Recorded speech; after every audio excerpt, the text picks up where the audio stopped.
Hey, what's going on, you guys? Ghost here, and today I'm bringing us all the top 10 things that you probably forgot that were in Call of Duty here. So a lot of these things on this list have only been in either, like, say, one Call of Duty or just two, and that's it. It was never brought back into the future Call of Duty games that we have now, which some of these features I actually want back, and I question why they never came back. So maybe some of these things here you probably forgot, maybe all these things on this list you already knew, but generally a lot of these things here for the most part I wish would have came back in future CODs. So let's get started, guys. This is in no particular order at all, but coming at the number 10 spot here, we do have the Modern Warfare 3 proficiencies. These proficiencies are kind of like, say, an extra added attachment or like an ability for your weapon.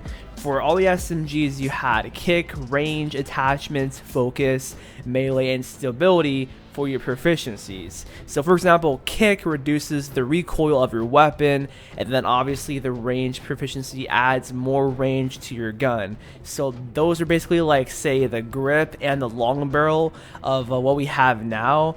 There is no grip attachment in this game. There is no long barrel attachment. They were proficiencies here in Modern Warfare 3. And then, say, if you wanted to add extra damage for only your shotgun, there's the damage proficiency, which is extremely helpful. And then there's, say, speed, which increases the movement speed for snipers and LMGs. Then there's focus, which is basically toughness from Black Ops 2, where it reduces your flinch when you get hit, which is by far the best proficiency in this game, which I run on every single weapon here. You get to choose only one proficiency for every gun, except for the pistols, because for secondaries you have no proficiencies. But this was a cool idea overall. Let's take an example right here. So the MP7, if you want to melee faster, then you put on the melee proficiency, and as you can see, I can melee very quickly, to where if I don't have it on here, it's slower. And say if I want to reduce my idle sway with the MP7 here, I'll put on stability, and it has like a lessened idle sway compared to where if I don't have it on, it has a lot of idle sway right there. So overall, this is a pretty cool idea and a great innovation that Infinity Ward had with Modern Warfare 3, but it's only been here in MW3, and I think it's for good reason, because lots of these were, lots of these are better off as attachments in my opinion. Next up on the number 9 spot, we do have the field orders from Call of Duty Ghosts, which is definitely one of my all-time favorite things that never came back to COD, which I'm not sure why, but it's this little blue briefcase that an enemy drops whenever you kill them. The first enemy you kill of a match drops a briefcase, and this briefcase will have a challenge. It can be from teabagging the enemy right here, as I just did, to earn a free care package, or it could be getting a simple headshot, or a prone kill, or a jump shot kill. You get a little mini challenge you do, and whenever you can complete that challenge, you get a care package. And on specific maps, say for example Strike Zone right here, if you complete the field order and you get the care package, it can possibly drop a chem strike, which can destroy the entire map only for Strike Zone. But say if you're on another map, like for example one of my all-time favorites here, Fog, you get the field order, you complete it, you have a chance to get Michael Myers and literally play as Michael Myers on Fog. Or you can even play as the Predator on the map Ruin by completing a field order by getting it from the care package. So in COD Ghosts, there was no care package kill streak. It was only replaced by this briefcase. That's how you would get a care package in COD Ghosts. And personally, this is very creative and pretty badass if you ask me. And I hope this comes back in the next Infinity Ward COD. I don't see that much harm in this. It only makes the gameplay more interesting, especially if you have sick kill streaks behind the field orders, just like Michael Myers or the Predator, or even more. So yeah, I hope this comes back, guys, and I don't know why it's only been in Call of Duty Ghosts, but maybe this is something that you forgot that was in Call of Duty. Up next at the number 8 spot here, we do have drivable vehicles in Call of Duty, aka the tank in World at War. So we did have drivable vehicles in COD before World at War, because I remember in COD 3 you can drive some vehicles in the multiplayer. But World at War was the last COD, excluding Blackout and BO4, to have a drivable vehicle that you can go around the map, drive, and kill people with it. I mean, some people may count the DLC map Rupture from BO3, because that map did have like little mech suits, like kind of like Titanfall, that you can go inside and kill people with. But just I'm talking about actual tanks and stuff. That was not in COD. The last time that was in COD, I meant to say, was with World at War. And some people definitely do forget about this, but I definitely know lots of OGs, lots of people that have been playing this game for a long time, have not for sure. But yeah, it's been like literally a decade since we've had vehicles in COD.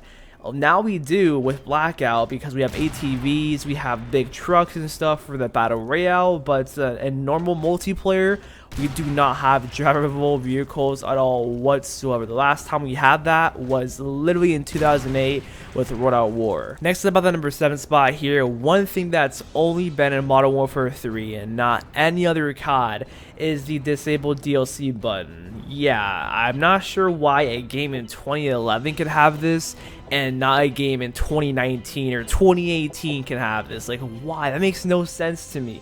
If MW3 can have it, then how come Black Ops 4 can't? How come Black Ops 3 can't? Or like every other COD that came after Modern Warfare 3. It just makes no sense to me. It's like if you're tired of the DLC, right, you just want to play the base maps, with the press of a button you can literally do that, and you don't have to worry about the DLC maps or going up against, you know, sweats, or say if the DLC maps are pretty bad, you don't like them at all, then with the press of a button you can disable the DLC easily. You can do that in MW3. You can't do that in every other COD after that, which makes no sense to me.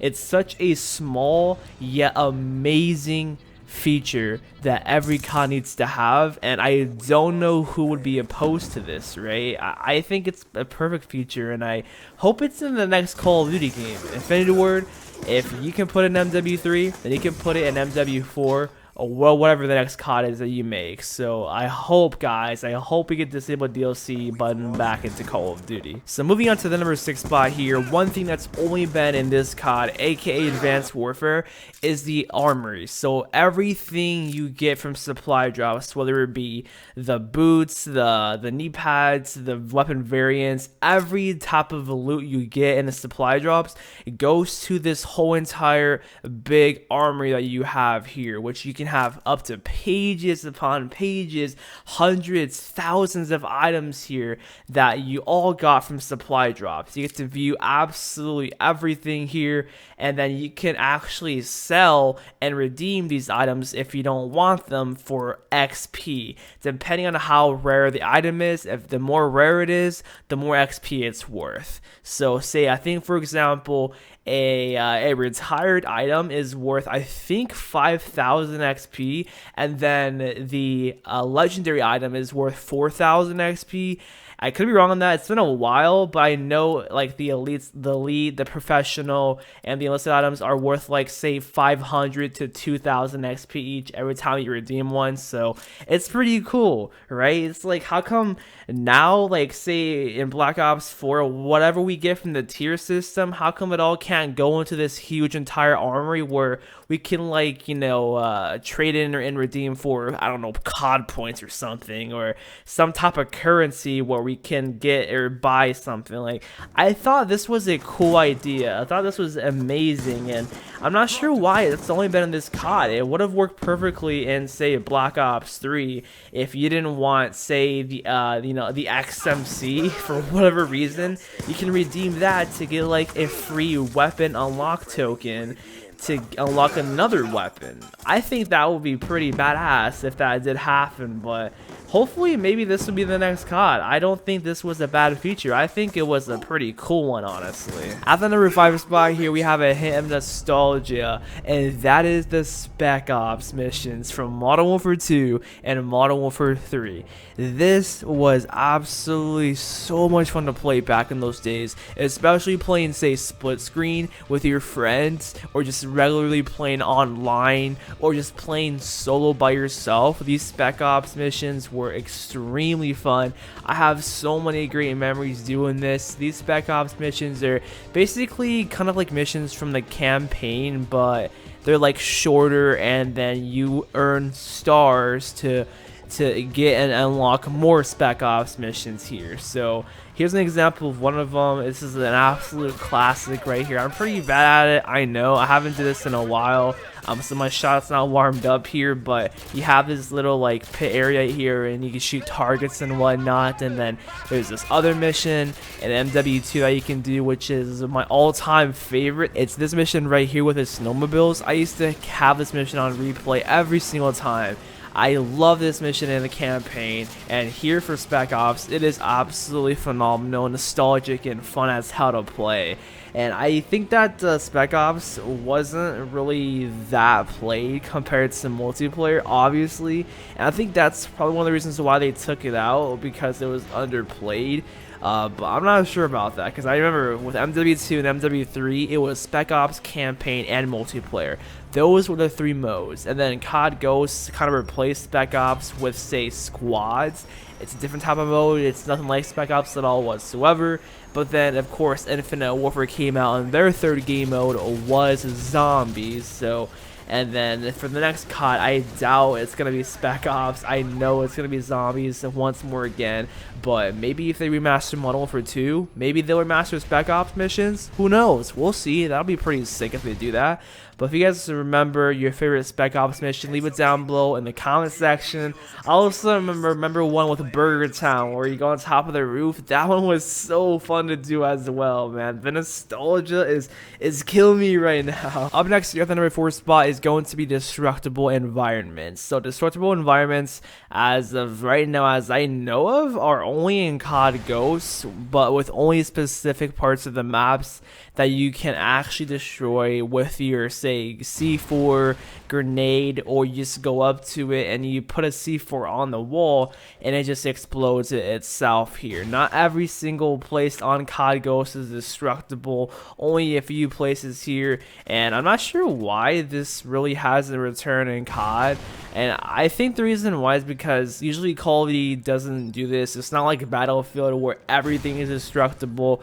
They like to keep it pretty simple when it comes down to COD games, but COD Ghosts did it kind of like a little bit weak. It's not that cool compared to, say, Battlefield, obviously, because obviously shooting a little tree down just to get from one place to the other, that's pretty lame compared to just a Battlefield where you can just shoot down a whole entire skyscraper, or just exploding logs for them to fall down. Yeah, next gen. That's Call of Duty for you. So yeah, COD Ghosts attempted to make destructible environments. Some of them were pretty cool.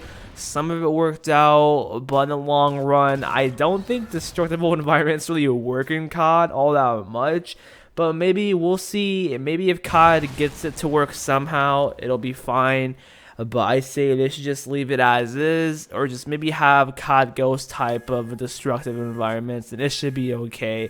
But nonetheless, maybe this is something you forgot that was in COD, but they did attempt it, and it's only been in COD Ghosts here. Moving on to the number 3 spot here, we do have Faceoff from Modern Warfare 3. So here in this game, you had Faceoff 1v1, 2v2, 3v3, and Hardcore Faceoff 3v3, which it's what it is. You basically face off against one person or two, depending on what game mode you play, and then it's on these face-off maps, which are small to mid-sized maps, just created for face-off. And I think that was extremely cool to have in the game, because for one, it's something different. For two, the maps themselves are absolutely amazing, especially this map, Getaway.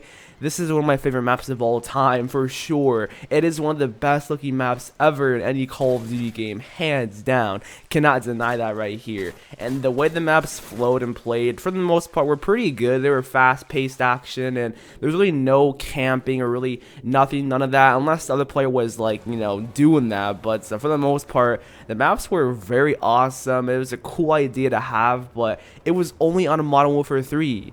only in MW3, and I am not sure why. I wish that this could come back in the next Call of Duty game, because I thought it was a pretty dope idea to have this in the game. If you want to just, you know, chill, 1v1 someone and see if you can win or not, just to go ahead and play Faceoff. Or if you're playing split screen, you want to 2v2 somebody, then see if you can win with that as well. Instead of like starting up a private match, you have actual 1v1 playlists here in MW3, which is pretty dope to have. So that's it, guys. Let's move on to the number 2 spot, which is going to be the Golden PDW and Golden Knife here in COD Ghosts. These two things here were actually not in the game at launch. They were added later on during the game's life cycle, and to get the Golden Knife, you got to get to Prestige 5, and what it does, it actually takes away the animation and it melees a bit faster. The Golden PDW, on the other hand, the PDW by itself is a normal 3-round burst pistol, but the Golden PDW, which is unlocked at Prestige 10, is a full auto pistol, which is actually pretty good. It's not too bad at all. It's one of the better pistols in the game to use, but it's a pistol, so it's not that practical. But if you want to use one, the PDW, the Golden PDW, that is definitely the way to go right there. I wish the rewards were a bit better and cooler, but this was the first Call of Duty game to reward you something different other than calling cards, a class set, and a new prestige icon that you get when you prestige, because beforehand with every other COD, that's what you got when you prestige. But in COD Ghosts, they changed it up mid-life cycle. With every single 5 prestiges, you get a brand new golden weapon, which is definitely pretty cool to have in this game, but it could have been better. Nonetheless, guys, maybe you forgot this was in Call of Duty. Let's move on to the number 1 spot, which is going to be an attachment in Black Ops, the flamethrower attachment. This might sound crazy to have a flamethrower on your weapon as an attachment, because you're probably thinking of, let's say, the purifiers from Black Ops 3 and Black Ops 4 because of how great they are. But trust me, this is not even close to being good at all whatsoever.